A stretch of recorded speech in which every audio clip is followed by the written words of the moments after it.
Я знаю, это может быть не для всех информация, но я знаю, что есть люди, которые из Гагаузии едут в Кишинев и встречаются в том числе и с премьер-министром, и с министрами встречаются. Это депутаты?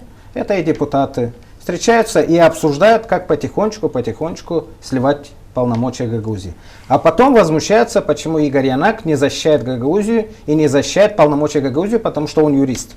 Давайте спросим у тех юристов, которые сидят в Народном собрании, почему они допустили внесение изменений в некоторые законы, связанные с прокуратурой АТО Гагаузии, связанные с Центральной избирательной комиссией Гагаузии, почему они не изучали соответствующие законопроекты в парламенте Республики Молдова, которые были связаны со статусом Гагаузии.